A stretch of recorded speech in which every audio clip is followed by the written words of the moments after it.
Okay. Welcome to the service, y'all. Welcome to the service.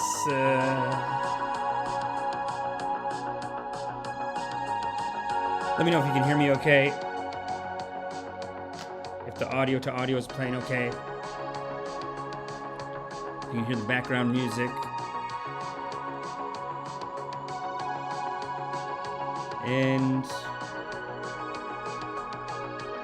get ready to release all your sorrows, because we're doing a podcast and it is guaranteed to raise the vibration. We're gonna raise the vibration. I got some powerful teachings today from the Barbie movie. What that teaches, the Barbenheimer, and what that tells us about Kali Yuga versus the Kali Yuga, the suffering times we are living in. We got a service on that a little bit. We're gonna serve it. We're gonna service it. You know what? It's like we're servicing. Spiritual servicing. Spiritual consulting, you could say. And we're gonna look at all the issues that are plaguing the community today and give you a spiritual breakdown. What's going on? What the hell is going on here? How is this part of God's plan? All that good stuff. So come on in, get cozy, get comfy, because we are about to get started on this service, y'all. Gotta talk about Africa, too. Gotta talk about Africa.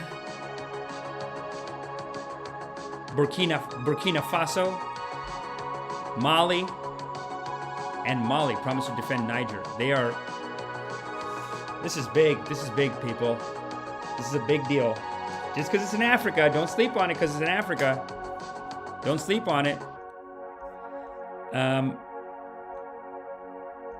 Yeah, and let me know if you can hear the music and my voice. Everything's mixed in okay. It's nothing too loud. Nothing. Don't let me peek. Don't let Babaji peek.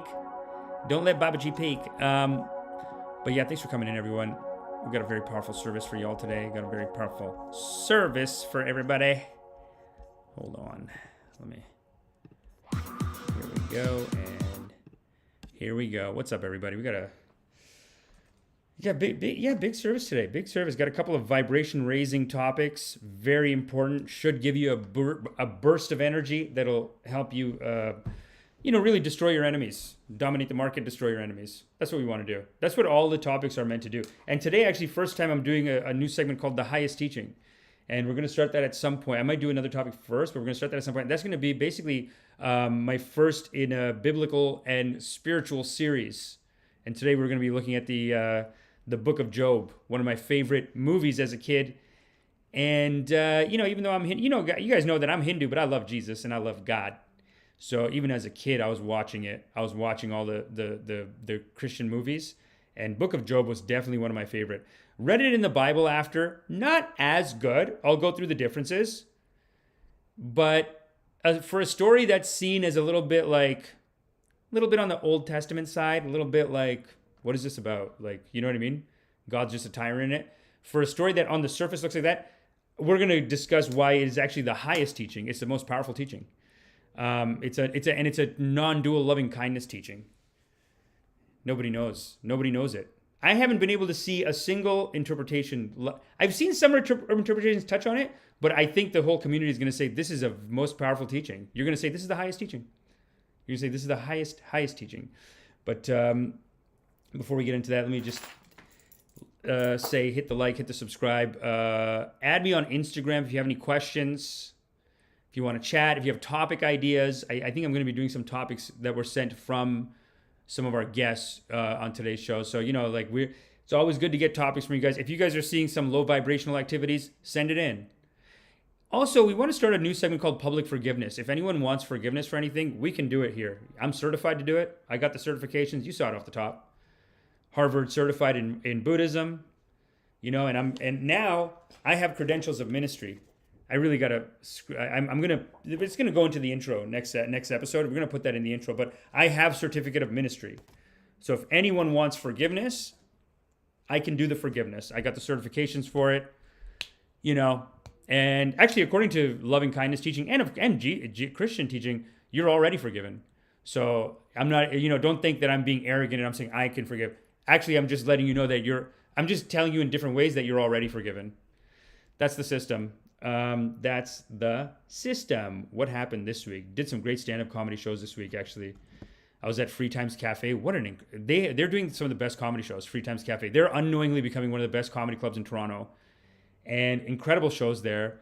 And I went to do a show. You Crazy Ukraine. The You Crazy Ukraine. It's not only a comedy show that I did, and there's an Asian guy hosting it. That's how I asked him, because sometimes I'll see a show for a community. I'm like, I don't want to attack your community and say, give me the spot.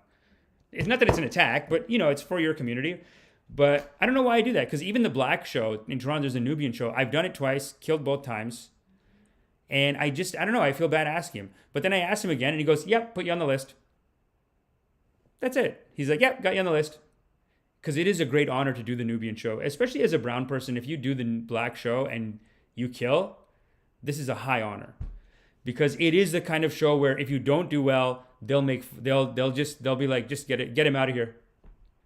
That's the kind of show it is. The Nubian show, the black show in Toronto, it's the kind of show where they'll tell the host, Kenny Robinson, while people are on stage, they'll say, nah, man, this one ain't it.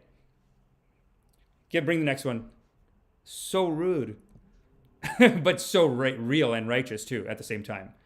It is it is like such an important part of the art form is to go and do rooms like that. Because I'll do shows in Whitby and they just have like a sweet, liberal, white crowd that really is going to laugh at anything. They're so kind and sweet and they're so supportive of art that they're like, yeah, everything gets like big. And that's good in a way too. It makes a more hype, more higher vibrational show in general. That's good too. But then on the Nubian show, if someone rips you, like my buddy was doing his bit, and they go just loud the two guys in the front table, they're like, "This one's not good, eh?" And the other guy goes, "Yeah, man, let's go get a cigarette." And they just stood up in the middle of a set and walked out to have a cigarette, and just the whole time chatting full volume. This is the black show. I mean, this is, they're not afraid of us. They will be loud on the bus, in the comedy show. They'll be loud. One time, oh my God, this is my favorite. My buddy, I won't say his name because I think he's embarrassed by it, but it was so funny. He was headlining the show in Brampton, and I guess it wasn't going well. And this black guy in the audience goes, "Do an accent," and the guy's like, he's like an Indian comic. He doesn't have an accent joke. He can't just do an accent. He doesn't have any jokes that are like. That have the accent. So he's just like, the guy goes, "Do an accent," and the guy goes, I don't have anything like that, sir. I can't just do an accent. I don't have an accent. And you should appreciate the show that you're given and don't tell me what to do, okay? You don't tell me what to do." It was like that. It was so weird. It's very awkward. What are you going to do, man? And the guy goes, "Do it." And you know what the guy said, the guy in the audience? He goes, "I'm trying to help you, man."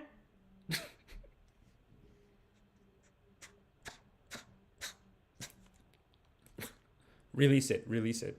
That's what I said to him after. I said, release it. He came off stage and was like, "Man, the fuck, man? The hell is this?" And I'm like, I feel bad because I think he thinks that I was making fun of him. Like, I think, because I texted him after and I was like, "Do an accent, man." I texted him after too. And I don't think he gets that I'm joking. Obviously, it's so rude. The guy said, "I can't believe he said that." No, I think I put that in the text too. I was like, I can't believe he did that. He goes, "Do an accent," and then this guy goes, "Sir, I don't have accents, and that's not what comedy's about. We are here expressing something, and for you to come in here and tell me this," and he's going into this thing, and the guy goes, and the black guy goes, "I'm trying to help you, man."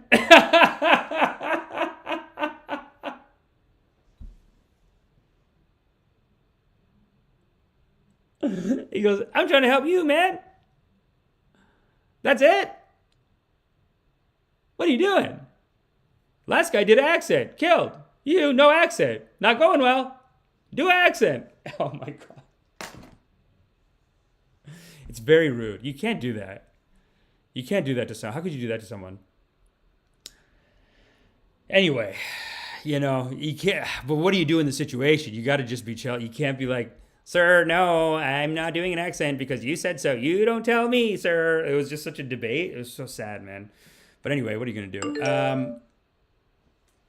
Hold on. What else did I want to tell you? Okay, so I'm doing a show at Free Times Cafe. Great show. You Crazy Ukraine. I was like telling them about like, obviously I didn't do any of the material I do, not material, but like here we criticize the Ukraine war quite a bit. I did not do that material there. And we don't criticize the people of Ukraine. Obviously, we criticize the war machine and the Americans throwing billions of dollars at them and just letting them. I mean, they're getting destroyed. It's the country is suffering from this. So we do criticize the war machine and whatever. But I didn't get into all that. But what I did tell them is I was talking about how there used to be it used to be Russians were the evil, the bad guy. Then it became Muslims. And I was like, but we're not ready for the Russian Muslims because they are stronger than all of us. They do have a higher strength capacity, higher masculine capacity than all of us. We don't have it. We're not going to fight like they fight. Like really, at this point, starting from zero? No, we literally have to be traumatized until we're ready to fight like them. But until we're traumatized and beat down by life, the way that we've been doing to them all these years. And this is how the cycle of life goes. This is how the circle of righteousness, works itself out. A lot of these countries, we're ignoring them. We're like letting them be poor. We're bombing them, we're destroying their schools, destroying their infrastructure. Then they go down into a lower vibration. While they're in the lower vibration, they start fighting with each other all the time. They're tough as nails. Now they're all getting together and saying, okay, let's fight then. We don't have any money. We have nothing left. Let's fight. And now we up here at this, I'd say we're at maybe like this mid-level vibration. At this point, while we should have been trying to push all the way up to love, we have been kind of neglecting the rest of the world and saying, that is their problem. Capitalism will fix it. We cannot go and help them. And we have to bomb this country. We have to destroy this. We have to do whatever. We can't help them. Now they're getting together. The Russians and the Muslims have a alliance. And I'm not even going to say it's unholy. It is what it is. It is unholy because the West has neglected those areas of the world for a long time and let them be in poverty and let them have a radicalized and funded radicalist governments there. And this is all going to come home to roost. So it is, you can call it an unholy alliance, but you could also call it a alliance that is almost like a messenger from God, from love, saying, well, you didn't love them enough, did you? Now they're going to kill you. Because you didn't love them. That's kind of what's happening there, in my opinion. Anyway, after the show, I did the show. This is at Free Times Cafe, one of the best comedy clubs in Toronto right now. Do the show, come out. The owner of the bar, old Jewish lady, she just wants to, she's chatting, having great conversation, amazing conversation. We basically had a 3-hour spiritual discussion in 20 minutes because I had to go to another show. But in 20 minutes, she's telling me like, all problems are from men who didn't have love when they were children. Every problem in the world comes from men who didn't have enough love, and now they grow up and now they want to be a little tyrant, and they create all the problems, and they create this. And I was like, listen, it was pretty banger speech. I'm not going to do it justice. She had her facts. It was pretty tight. I would actually say that men and women do it, are like all problems, like men and women cause the problems in the world because they weren't loved as kids.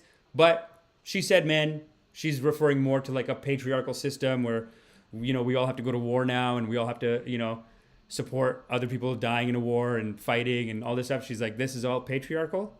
It's doing the most damage, more damage than anything. I was telling her, like a friend of mine was saying to me that he was complaining about teachers making too much money.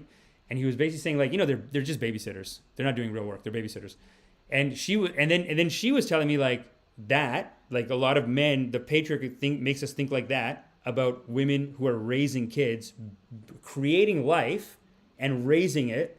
We're looking at that as like, there's no money for this. This is foolish. This is frivolous. But we have to bomb this place, and each bomb is $800,000. This is what she's telling me. This is the patriarchal brainwash on our society. They're convincing us it's wrong, whatever. It's not righteous, low on the righteousness. This is what she's telling me. Anyway, I'm not going to do it justice. Great conversation. We finished the conversation. She's like, okay, give me a hug, sweetheart. Good luck on your next show. Give me a hug, sweetheart.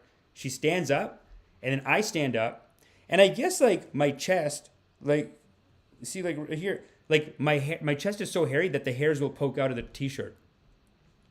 So I stand, and I've been working out. I'm getting jacked. Shout out to Nueva Life. I'm getting jacked.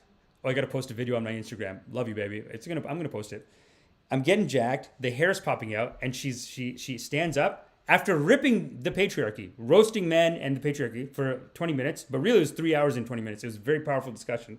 We get up. She goes, "Oh my God, wow, look at that big hairy chest." And she hugs me. Still, she loves the men. You know what I mean? Still, she loves the men. It wasn't so hateful that, you know, wow, come here with that big hairy chest. Visit me, visit me. And then she patted me on the chest. She patted me on it and she said, "Go." Imagine I did that. Obviously, that's stupid. It's not the same. But it is, I did, it's more of a blessing. Wow, look at that big hairy chest. Come here. Come here. Hugged her. Still loved the men. She still loved the men. And then I went to my next show. Next show was amazing. It was at this barber shop. So lit, man. Kalen. Kalen is his name. And then this guy G came though. This guy G came from London, Ontario. I love these guys. They're so funny. The show was incredible. And then Kalen was producing the show with a barbershop called Colors, I think. And then another white guy who did some really good Gandhi jokes. And I had a conversation, and he had glasses, skinny guy with glasses, and he was so like nervous about shit. You know what I mean? Like he seemed nervous, but he was excited about the show. He did do 10 minutes. You know what I mean? And then he did some Gandhi bits. So then that made me do my Gandhi bits. I had to do an old Gandhi bit. Kind of worked. I should have a tape of that coming out soon. There's stand-up going up on the clips now. But anyway, we hung out there. The guy though, G, he has his merch. He sells a T-shirt that says "I love single moms." And I was just thinking about the bit I did last week about the single mom I was dating. I don't know if you guys were here for that, but the single mom I was dating who like squirted me with her. You guys remember that? Anyway, I was like, I need to get that T-shirt. So Thursday, hopefully I'll have it, and let's pray to God. Let's ask God and say, "God, please help me. Please help Babaji get this T-shirt." Because I'm not going to see him again. I'm going to see him maybe on Thursday, but tomorrow I got to shoot on my TV show. You know Babaji's on a TV show, playing the father of 3 on children's TV. So, you know, I'm on that tomorrow, so I might not see him. If I don't see him, who knows when I'm going to see him, but I got to get this T-shirt, right? How sick is that T-shirt? It's a big writing too. I heart single moms. Of course. What a great T-shirt. And I think it's a great for me to wear. We're very progressive here. Your screenshot is partially cut? Oh, really? Oh, you mean the righteousness scale is a little bit off? Here we go. Let's get the righteousness scale fully in here. And let's start with our Book of Job story. Let's start with our story of the Book of Job. One of my favorite, like I said, one of my favorite Bible stories. And it is really the highest teaching and guaranteed to not just tickle the heart. Not just tickle the heart, but like raise your vibration in a way that it should be very productive for you. That should help you go out into your week and destroy your enemies and dominate the market. Because it will, if you hear the true meaning of Book of Job, it should give you a permanent raise in your vibration if you hear the full story. So let me just start by the original one. And I got some artwork for you guys here. This is a rough story, actually. This is from the Old Testament. And it's got that real Old Testament vibe to it. You know, if you guys know what I'm talking about, if you guys are if you guys love God like me, those of you who love God like I love God, you know what I'm talking about. When I say it's got an Old Testament spirit to it.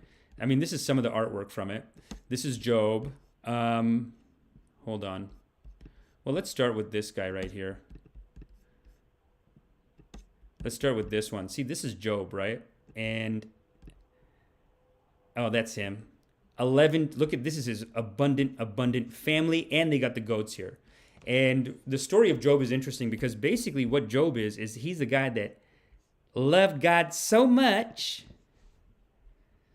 Job loved God so much that Job was drowning in God's favor. He had so much of it. And that's why he's so abundant here. He's got the 11 kids. He's got so much going on. Hold on, let me play a track here real quick.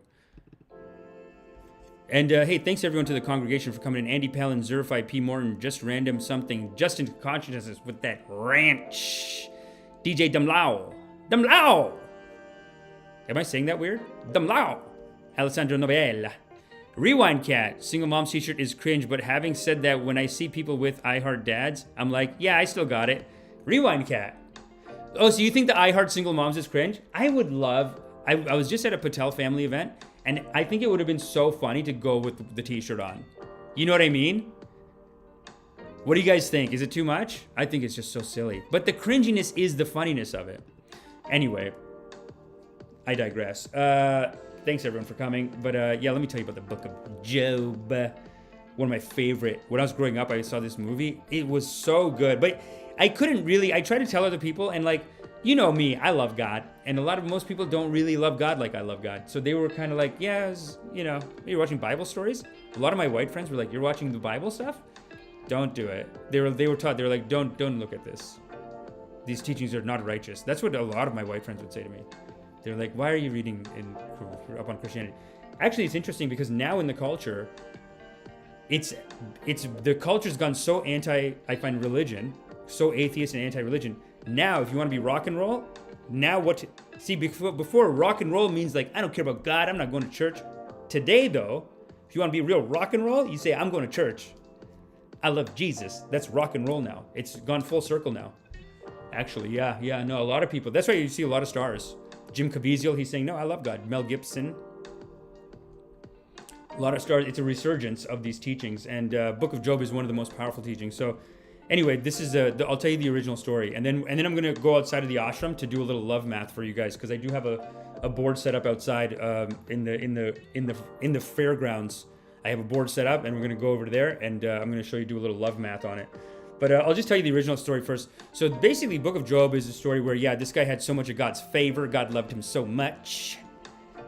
He had so much of God's favor that his life was fully abundant. He has all these sheep.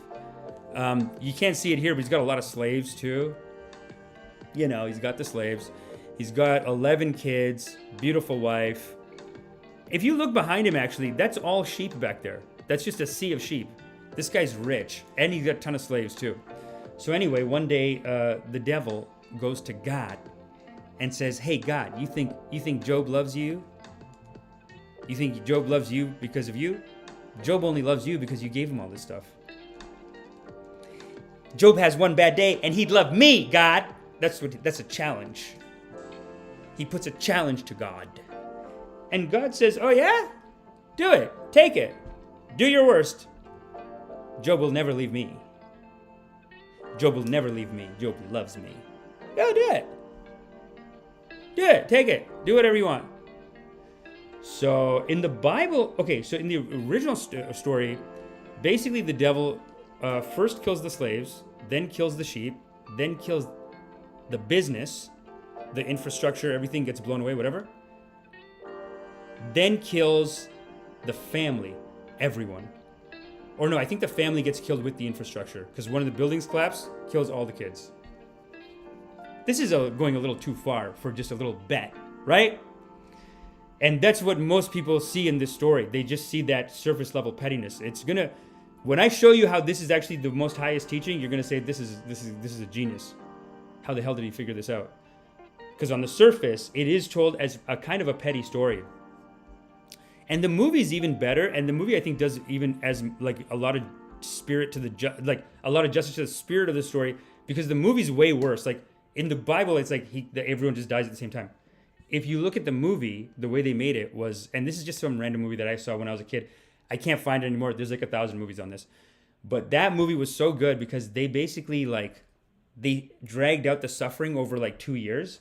And like the kids would die 2 at a time. They'd get sick and they'd slowly die. He got sick during the thing. Like he has like some bubonic plague. Here, let me show you another picture of him.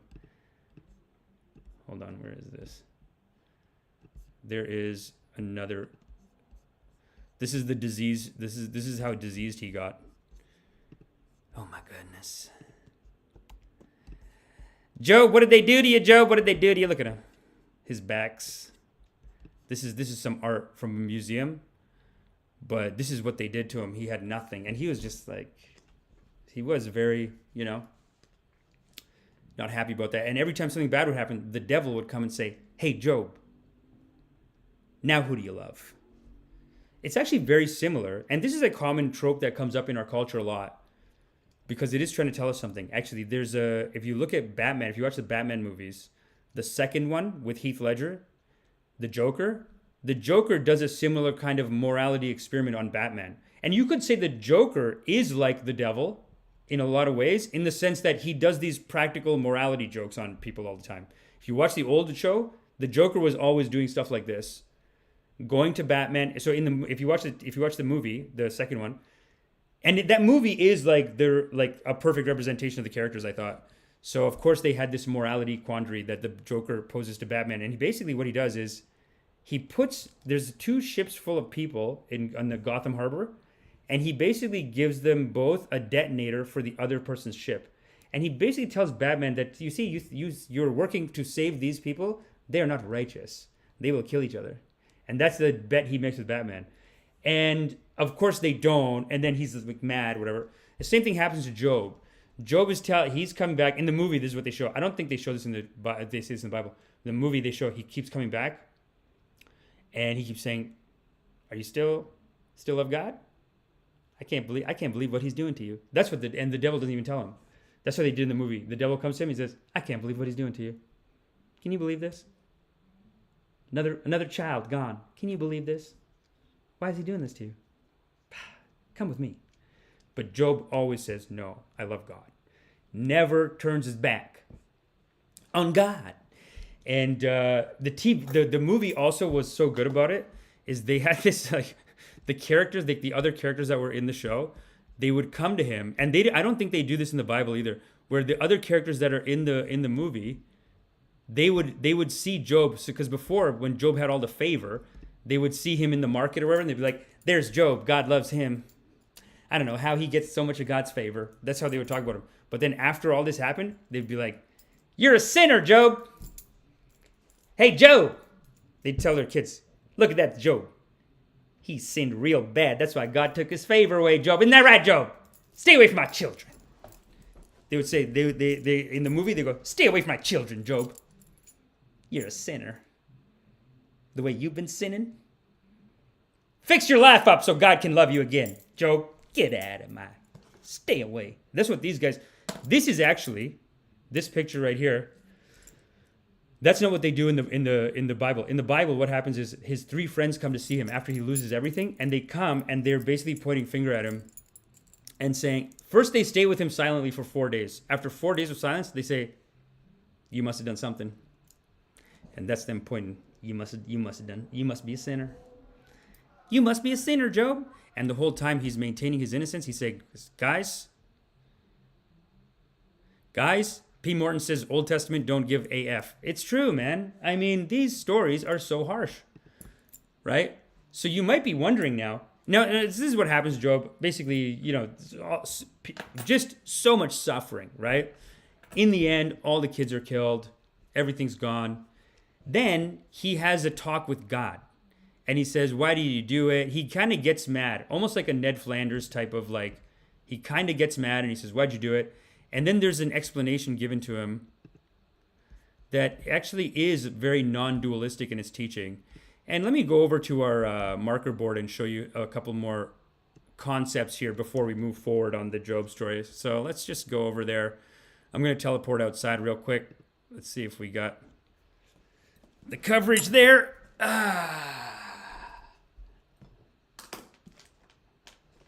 Here we go. Can you guys see me? Oh, wow, look at that. Look at that. Teleported right outside. Okay.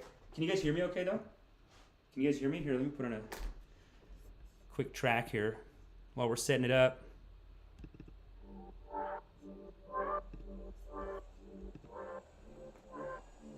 Here we go. Let's do a little love math. Can you guys hear me okay, though? How's it?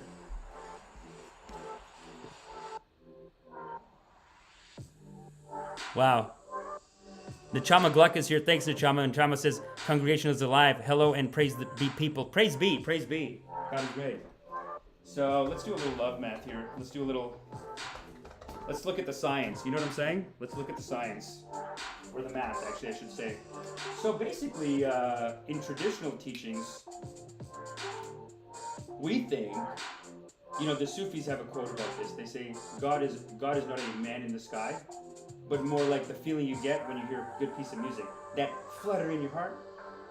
You know when you hear a good piece of music, get that flutter? That's God. That's a little bit of love coming in. That's God. That feeling itself is God. So you can almost say that God is love. Can you guys read that okay? That's a little light, isn't it? Oh my goodness. Where is my other marker? You know, I'm trying to manifest these markers over here. I'm trying to manifest a better marker into my life, and I don't see any markers. No, I just had it in my hand. Where is it? Okay, well, we're gonna have to go. Well, it's kind of legible. I'll just rewrite it here.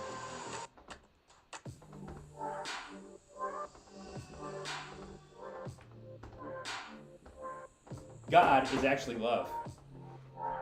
It's more of like a feeling you get, that flutter. When you hear a good piece of music, when you see a nice piece of art, comedy obviously. Even if you hear a story and it tickles the heart, that's God coming in. That's why when you see a dog, and you're like, oh! And the dog's very vulnerable, and they're scared, and they're shaking, and their eyes look like they're gonna cry. Unless you're a psychopath, you can have a little flutter. You get that flutter.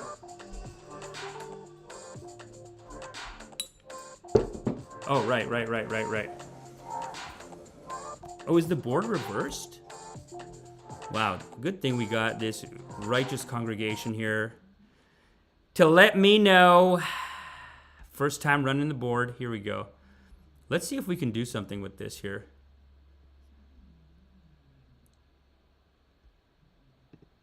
How's that? Oh, there we go. Okay. There we go. And then you're saying the volume is a little low, eh? Let me just yell. I'm just going to yell. Okay, here we go. So yeah, the Sufis basically say like God's not a man in the sky, more like the feeling you get, like a flutter, like a flutter in the heart. Even if it's a hot day and you feel like a breeze, and you feel a nice breeze and you go, that's God coming in. And even if you don't say it out loud or even in your head, what your spirit is saying, thanks God. Thanks God. That's nice. That was a nice feeling on a hot day. Does that make sense? Can you guys hear me okay? Bored. Okay, Justin Consciousness gave me a thumbs up. So, it's a hard concept to understand. It might not sink in right away. This is the true nature. So what does that make the devil then? Fuck. Damn it. This color is coming in a little light, and now's not the time, you know? Now is not the time. Hold on a second. Let me manifest a marker.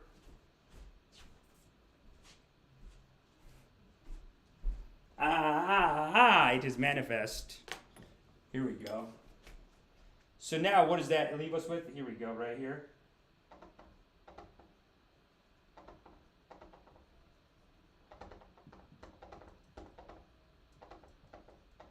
We can all agree that devil is one over God, right?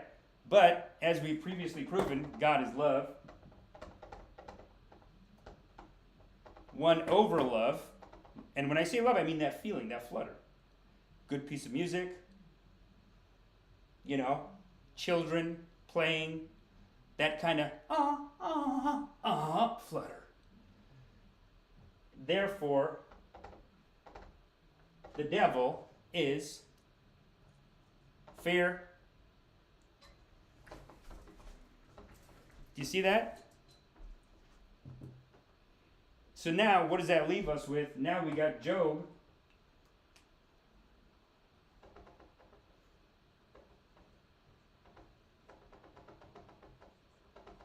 Job is actually us. Job actually represents us. The suffering, the up and down of life, the suffering that Job went through, that is actually not that different from what we will all go through. One day we will die. Can't get around it. We'll lose everyone we love. hopefully not, dying, but like we lose everything really. Even statistically, we know that retirement age is basically poverty. Retirement age, people make the maximum amount in the middle of their life, they reach maximum material success, and then in the last part of their life, they lose everything. And even if they don't lose everything, the disease comes. And if you're sitting in a bed, can't move, what good is the money? You either lose all the money to the disease, or you can't spend any of the money, and then you die, and then everyone else gets the money back, so you lose all the money to the disease. Either way. There's no way around it. This is Job is us. And so this whole story, this book of Job story, this is actually happening microscopically in your mind 24/7. You are actually God coming down to do a job, you could say, of suffering. You're God, come down and do the job.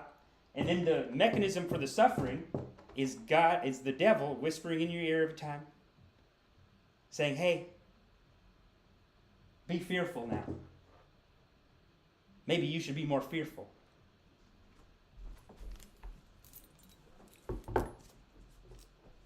Maybe you should be a little more worried going forward. And that is like the installation of traumas. That is basically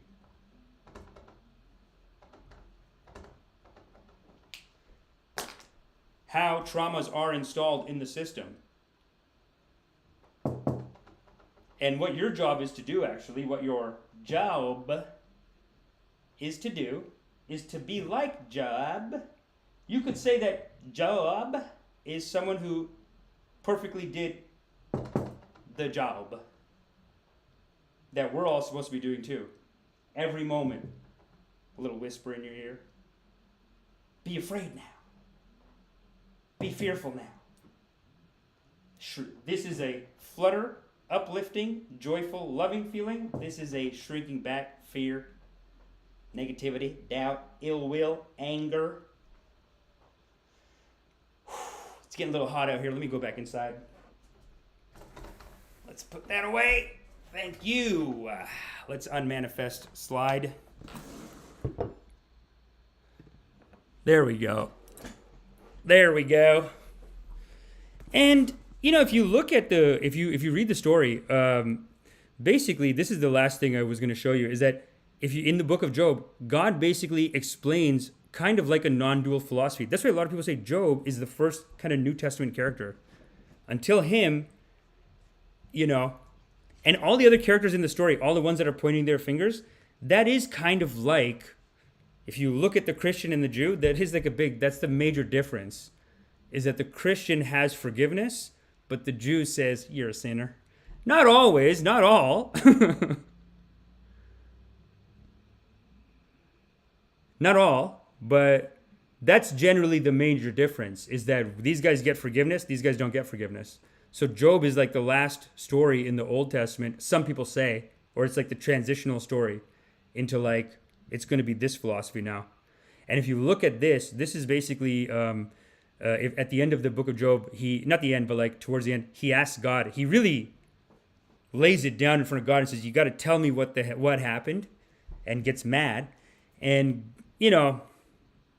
God makes a way. But eventually he has this vision.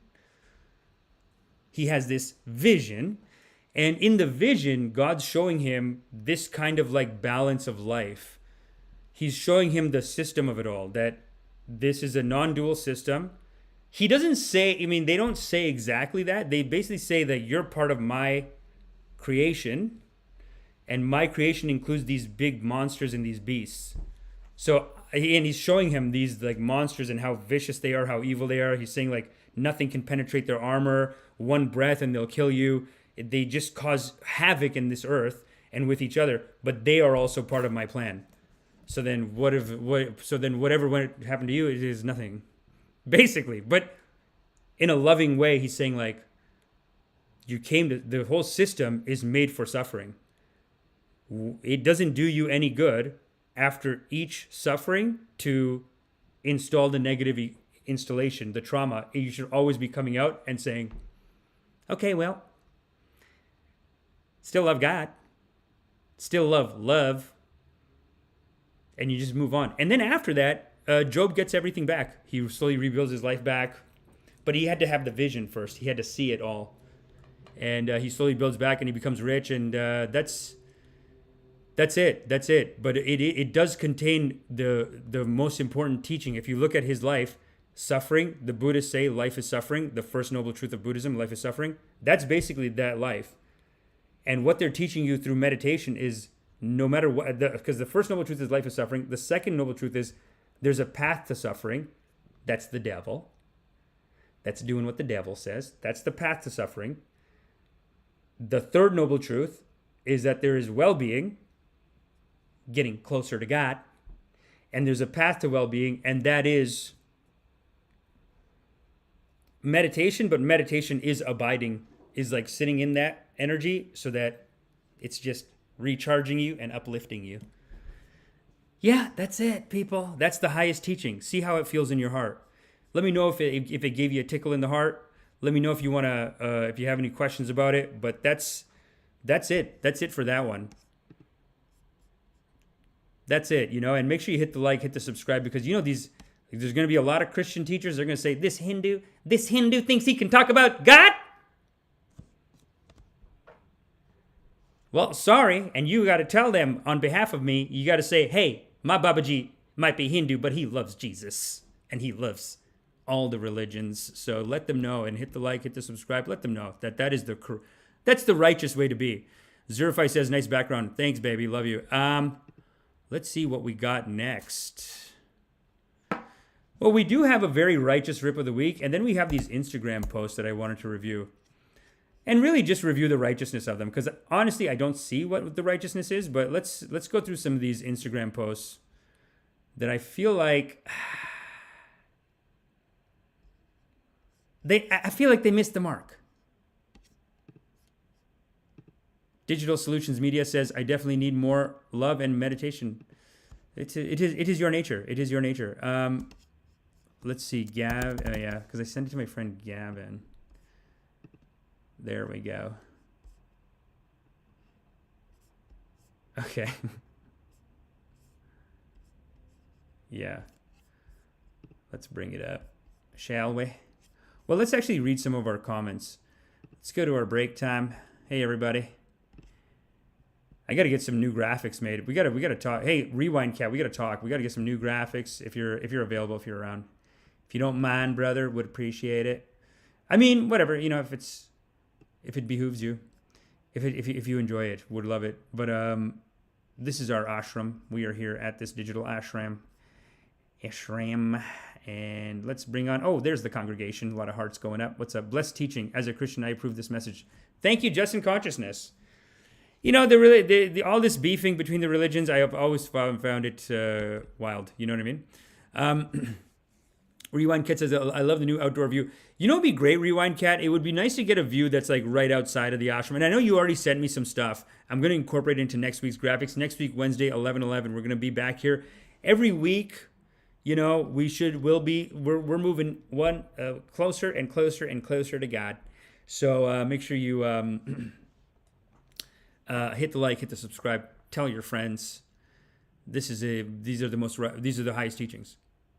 These are the highest teachings, the most important. But this is our church. This is our digital ashram. This is our Church of Loving Kindness. Digital Solutions Media says, I'm glad I finally made it to another live. Yes, correct. I've learned a lot to bring me closer to Christ from Hindu teachings. One destination, many paths. Yes. The non-dual teachings, they have that thing in common where they all believe in, let's see this. They all kind of have this scale of they don't have the full scale of righteousness. This is something that, of course, I made. But I did get it from this vibrational chart. But they do have this system in most religions. In Hinduism, they have it too. They have the dualistic one. They have like the gods up there. You're down here. You're just a little worm. You're just a little nothing. And God's watching you. God knows you masturbated. God's got a big notebook stacked this high all the times you masturbated. He's up there saying, oh, there, look at him. There he goes again. Put it in the book. A tyrant. you know? In Hinduism too, there is that kind of a teaching of it. I mean, not like, I mean, I do have to say, Old Testament is pretty harsh. Like, you know, with Hinduism, I do find that they sugarcoat it into them being like nice, at least. Old Testament, sometimes I'm like, man, God is just mean in this. You know, he's not even being nice a little bit. But that is the Old Testament versus the New Testament. That's why a lot of people don't get into Old Testament. First rule of every religion should be don't beef with other religions. Yes, Rewind Cat. In that sense, the religions are actually doing the opposite of what they're supposed to be doing. They're supposed to be making us more loving and bringing us together. But actually what they're doing is they're creating divisions. They've become another egoic, fear-based, egoic institution. Instilling, literally doing the opposite of what they're supposed to be doing. Supposed to be spreading the love and the light. And instead they're putting out fear propaganda, scaring people, you know, tribalism, that kind of stuff. So, yeah, thanks for coming, everyone. Zerify is here, Digital Solutions Media, Yami Osniel, P. Morton, Nachama Gluck, Andy Padilla, and of course, Alessandro Novielli, DJ Damlao, just a random something. Yes, very good. The whole community is here, people. The whole community is here. Let's look at our next topic, shall we? These hustle culture posts, let me tell you something. I found some hustle culture posts that were truly from the devil. You're going to see these hustle culture posts, you're going to say, what is who? You're going to see these hustle culture posts, you're going to say, who is their Guruji? What kind of Guruji is teaching this? Oh, oops. How did that happen? No. Okay, wait. We got window capture. Here we go. Look at this. Success route, 100% from India. 100% from India. What is the meaning of this? And of course, they took it from Motivational Bar. And then, of course, at the bottom, there's another Motivational Bar logo. What is the meaning of this teaching, people? Can we figure this out? What kind of a non-loving... This teaching is straight from the devil. It's teaching us division. It's teaching us suffering. Don't feed everyone you see starving.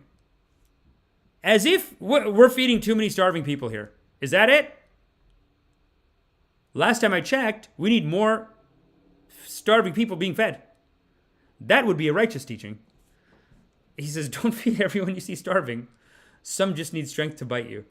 This is a negative mindset mentality, and it's coming from Success Root. This is a negative mentality. This is a suffering mentality. This is a division. This is not the route to success, people. Let's keep going on these. This one's okay. Kill excuses, kick negativities, kiss opportunities, marry goals. This is just more like, let's work on the writing. Let's make sure that's righteous before we start giving everyone advice. And, you know, they're just flooding the internet with, those who fly solo have the strongest wings. Okay, let's go to this one I didn't like either. Men in the past. Double tap if you agree. Men in today. So like the man in the past still had long flowing hair. I mean, if you put this kind of hair on a guy, it's not exactly like, you know, like this kind of hair on a man today is not exactly, you know, the top one I'm talking about. And then you got men today. Now this line has a tattoo and a bun, but is the bun, I don't know. I mean, I don't see, you know.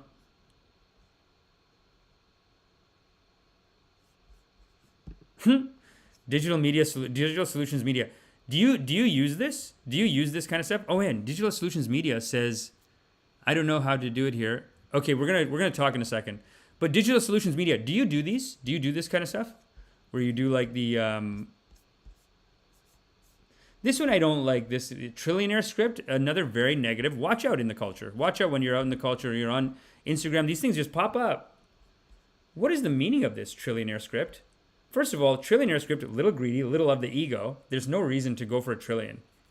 You're wasting your life at that point. What are you going to do with it? You don't even need $1 million. Everything's free now. The phone's pretty much free. If you want to be a trillionaire, you're duping yourself. That's an ego. The ego has taken your mind. For what? It means that you care about other people, actually. This is like a weird thing I try to tell people, like I know people that are like, they'll judge other people's relationships. Like, they'll see two people in love. When I see two people, I'll see two people in love. But then I know people who will look at that, and they just have like just their own judgments, hang-ups, whatever. And they'll look at two people in love, and they'll be like, he doesn't even make any money. Something like that, right? And it's like, okay. Almost every time, then you look at, okay, who are you dating? It's not there. You don't got it. But they don't see. Your judgments are creating a prison around you. You know, if you really love, I was trying to tell this person, like, if you really loved yourself, you wouldn't be in a loveless marriage like you are now. You would be dating a guy like that. Maybe he doesn't make that much money, but he loves her, and they're in love, and they're having a great time every day. And you're in a loveless marriage. You almost had to get a divorce, whatever it is. You know what I mean? Whatever it is. But your judgments create this suffering. But definitely this trillionaire script, like if you want to be a trillionaire, you're not a free person. You're a slave. And I'm going to play this track, Blue Dream by Cheel. And you're listening to the Drip, Drip, Drip, Drip, Drip, Rip and Dip live on YouTube. There's one more I want to show you that really offended me in the writing of it. That one's pretty dumb. Success route. It was a success route one. Let's go. This one really bothered me. I was like, this is unacceptable. This one. Hold on. Let's adjust this.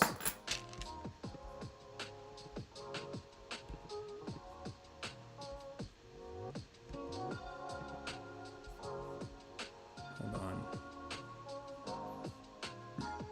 I can't believe this music is just free on YouTube. Isn't that nice? Isn't that nice?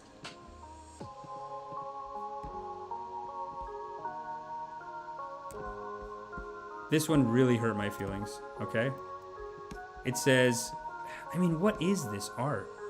It says, that is his own hand. I had to show you that. Another motivational bar and success route. No one is coming to save you. Your life is 100% your responsibility. Okay. And now he's doing some freak of nature feat where he's grown his arm and now he's going to reach back to himself. Who's making this? And who is your Guruji? These are not the teachings. We are here to love each other and help each other.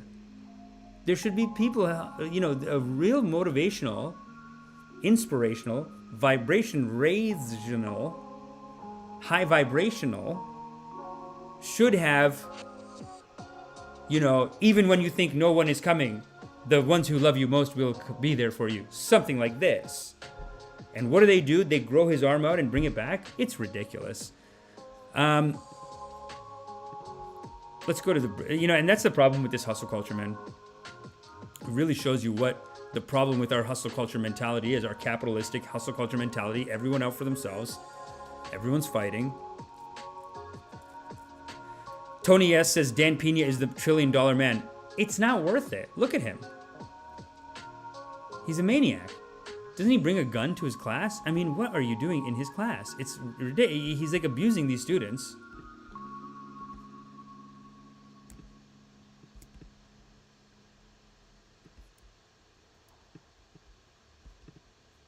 Hold on. There we go. But yeah, lol at the Flex Army guy. Rewind cat. Yeah, make sure you send me. If you see any cringy ones like that, you got to send it to me. Unacceptable.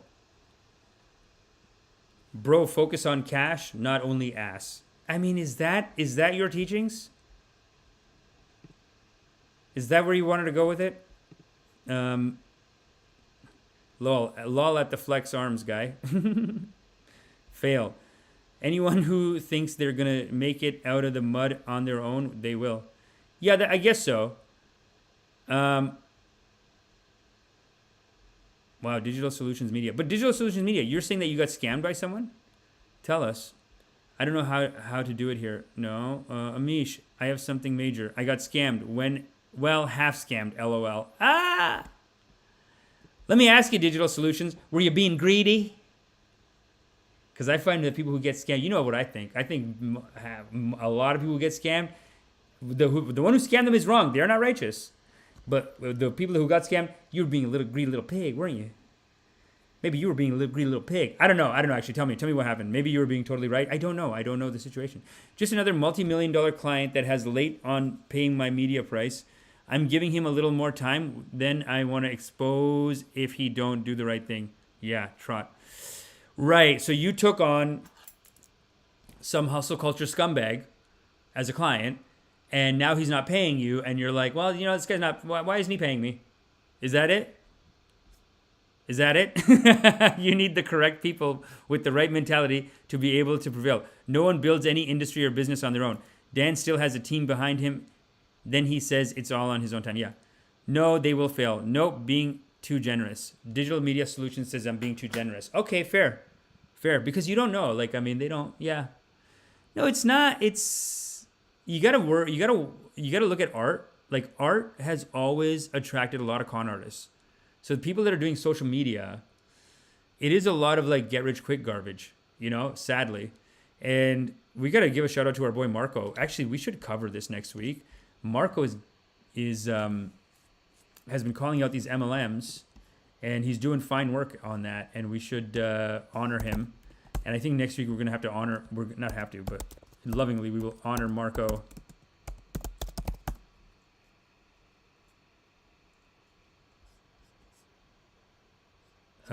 Let me show you his how to fight back against pyramid schemes. Look at this guy.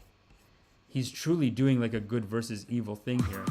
Look at these are the thumbnails.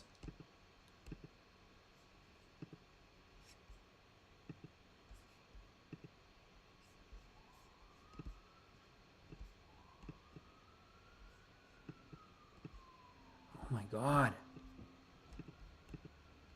Why is it so hard to pick the freaking window that I'm trying to pick? Here we go. Are there legitimate MLMs? Good versus evil. How to fight back against pyramid schemes. This was 6 days ago. And, this is God's work. He's ripping hard on it. Thousands of views per episode. It really is God's work. And, in a lot of ways, Marco is like Job. He comes in hard with these righteous efforts, and then they just attack him. The very people that he's trying to help, they just say, "Yeah, I'm gonna dox you. I'm gonna get your YouTube channel canceled. I'm gonna do this. I'm gonna do that. I'm gonna harass your family, maybe weird stuff, man. Just for being righteous." And I was asking Steven, because Steven was texting me about doing a podcast. Getting back on the show, do a podcast. I think one of these Thursday nights, I'm going to be doing a live stream with Steven Coffeezilla, but we were just talking, and I was just telling him, I said, Steven, why are the sinners prospering? Why is it so hard to be righteous? And Steven basically said, because God's soldiers are doing His work on earth. That's our job, to stop them. That's what he said. Can you believe? What a guy. What a guy. He's like, that's our job, to stop the sinners. God doesn't stop the sinners. That's what we're for, dummy. That's basically what he said. But we got to get Marco on soon. 86.5 thousand subscribers. 30,000 probably since he went from live streaming, which is basically what we're doing, and going back to the MLM schemes. 36,000 subs. But they are harassing him, man. There's always problems. It's not, these guys don't take it lying down. They always get into a fight. They always want to hit back or whatever, So anyway, something to look at.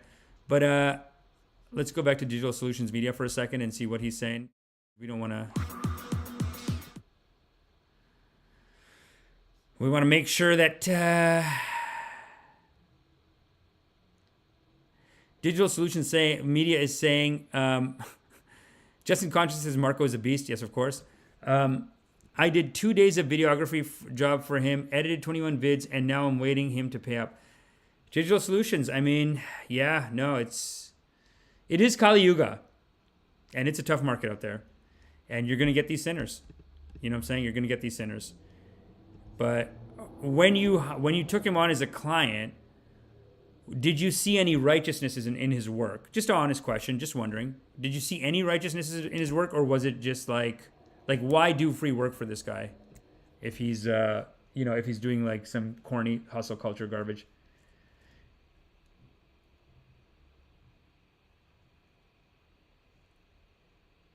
Let me know, Digital. What do you think? What do you think? You think maybe? I'm just trying to see if maybe we can see, hey, maybe we made a mistake on this. Maybe we took on the wrong client. I don't know. I don't know why I'm being so tough love about it today. I don't know why I'm being so... Kind of reminds me of Job. You could be like Job, and I might be like the people who said, you're a sinner. Hey, Job, you're a sinner. Maybe. And I hope I'm wrong. But let's go to our final topic of the day. It's 12:12. I have to go to the gym at 1. But I did want to talk about one more thing. And that is... Oh, we got to talk about Barbie Oppenheimer. Yeah, we got to talk about Barbenheimer. We got to talk about Barbenheimer. And then the Africa thing we'll talk about next week. But Barbenheimer, because it is, a lot of people are saying... a lot of hype around the movie. And now a lot of people are coming out saying they didn't really like it. And I'll tell you why. Because even though Barbie is trying to show itself as some kind of a righteous, pro-women's, we're fighting for the women's thing, technically, and I hate to be a stickler on this, technically, if you look at, if you know anything about feminism, Barbie is not supposed to be this positive figure, okay? Barbie is all the things wrong, all the terrible things that we do to women today. So this idea that somehow Barbie is some kind of a women's rights thing, you are teaching, and I can't believe I haven't heard anyone else say this. Really, honestly, it shows you our media is so captured by these corporate interests, and they're so, on board with just being like, yeah, we love Barbie. I went to Barbie. It was so good. Barbie was great. And it was a positive message for women. Was it? This is a blonde, a perfect body, blonde, blue, scrawny, modelly, doesn't even eat kind of a girl. This is supposed to be the most damaging thing. Hello? Thank God all the girls went. Every girl I know went and said it was overrated. It wasn't really that good. Of course, because it's fake at its core. It is very Hollywood right now to just put a trans person in the movie. Because of the trans person, this is what's happening. All the moms are taking their daughters to see it. It's a mother-daughter thing. Because there's a trans person in it, the mothers are like, I liked it. I thought it was positive and I liked it. Because I support the community. It's like a guilting thing. And then the daughters are like, I didn't like it. I didn't get it. That was dumb. It's overrated. Because they are righteous. They don't have this weird politics in their head that we have to pretend we like. How could you like this movie? Anyway, I haven't seen it even, but it just looks so dumb. Everything that everyone's saying about it is just it's so dumb. But at the heart of it, though, it's just a toy. It's a materialistic, toy-selling, unrealistic beauty standards on women project. And you're acting like it was so righteous. It taught us to believe in ourselves, and no, it didn't. Foolish. It's foolish, and it's wrong to like it. I'll say that even. It's not wrong, but it just says something, right? Doesn't it? What do you guys think? What do you guys think in the comments? Was it Barbie or Oppie? Let's go to break time real quick. Let's put a little.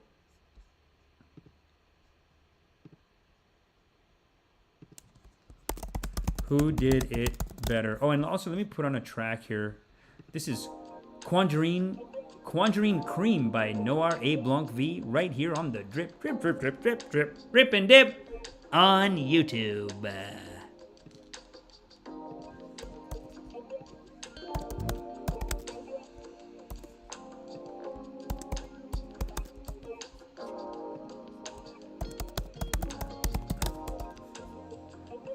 Okay, ask your community. So I just put a poll up. It says, who did it better? Barbie, Oppie, Barbenheimer. Some of you did double. Some of y'all did double. But let me know what you think. And let's see what we got here. Rewind Cat. Media getting the client to cough up. Money is a life skill and talent in itself. Good luck. Yeah, it's a good call, man. I mean... Yeah. I can't... Digital Solutions Media, I kind of want to see what this guy's... Okay, here's what you got to do. Going forward for Digital Solutions Media, you know, and this is actually great that we're doing this because I do want to practice some public forgivenesses. First, let's publicly forgive them.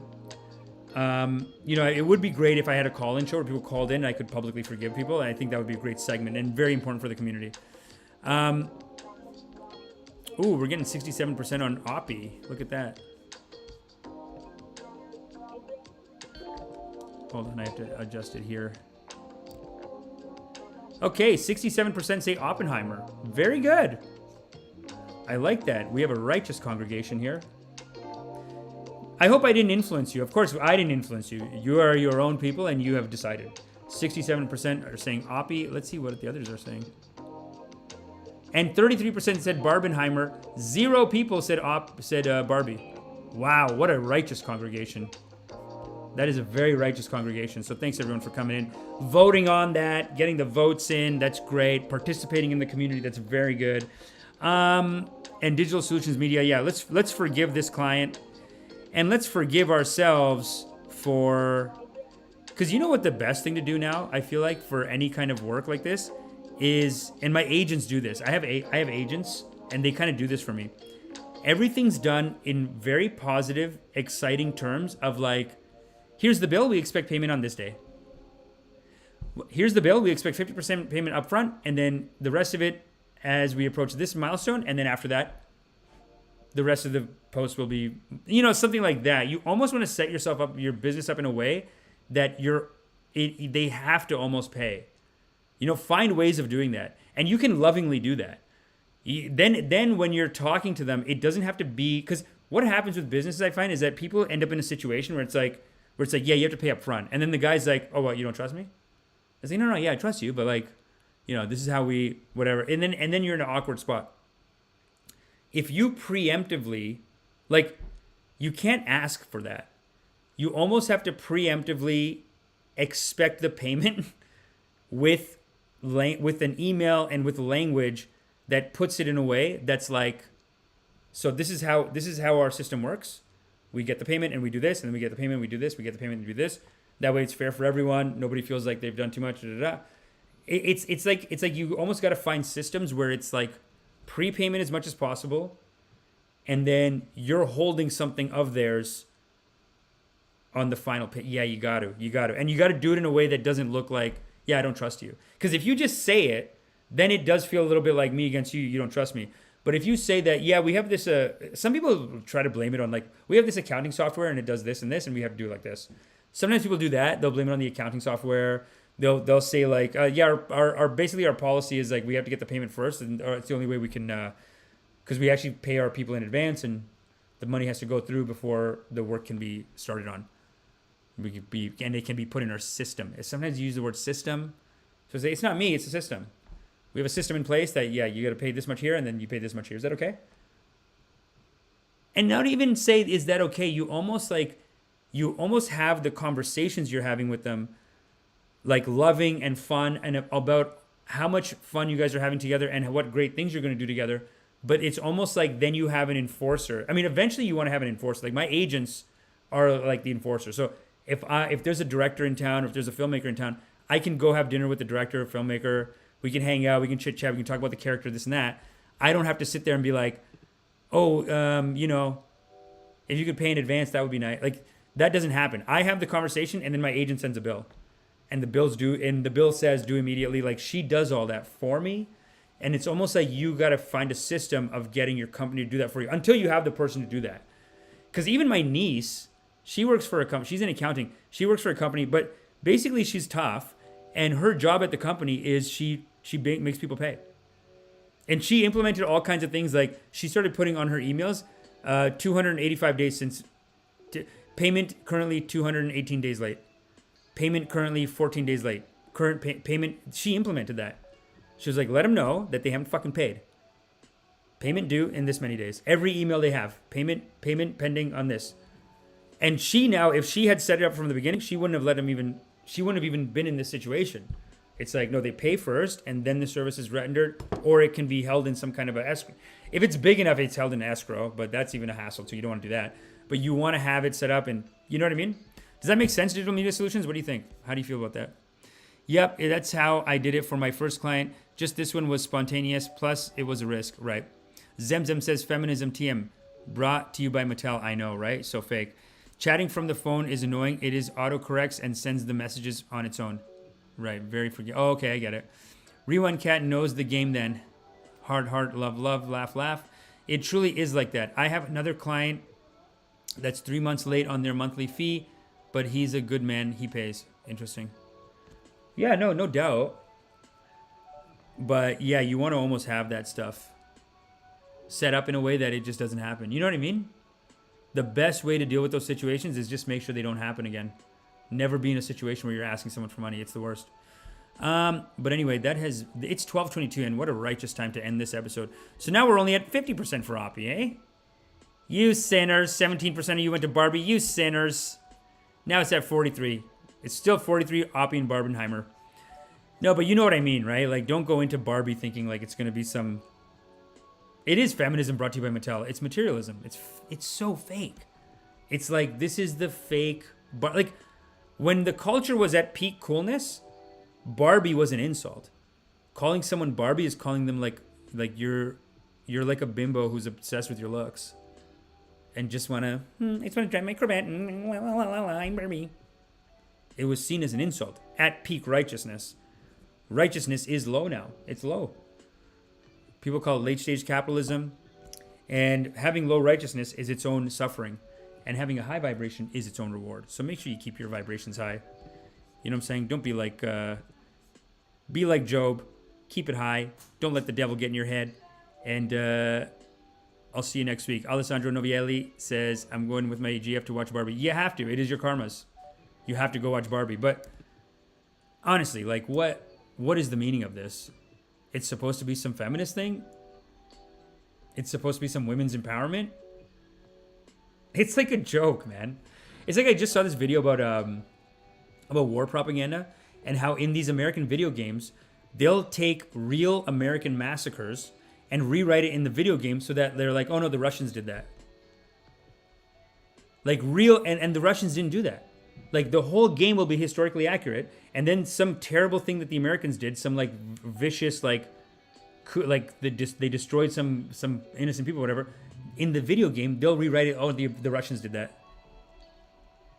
You know, it feels a little bit like that. It's like opposite.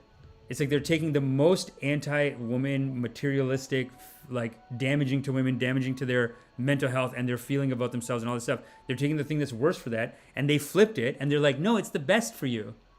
It's good for you. You need it. Crazy. But you got to go. You got to go. Have fun. I'm going to go. I got to work out soon, but that is our rip for the day. Thanks, everyone, for coming. Richard Matthews. Barbie was more complicated than what most people think. Oh, really? That's interesting. I'd like to hear that. I want to hear about that. You're so right. That's insane about that. High vibes, everyone. Have a wonderful day. Yes, thank you. I am so right about that. I am very right about that. And it's time for us to go. What a righteous discussion. Richard, Alessandro, Digital Media Solutions, Rewind Cat, Zemzem. The whole community is here. Tony S. The whole community is here. Nachama Gluck, thank you. Zerify, thank you. Andy Padilla. P. Morton, just a random something. DJ Damlao. Yami Osniel. Remember, you are loved. Don't go with the devil, go with God. Godspeed.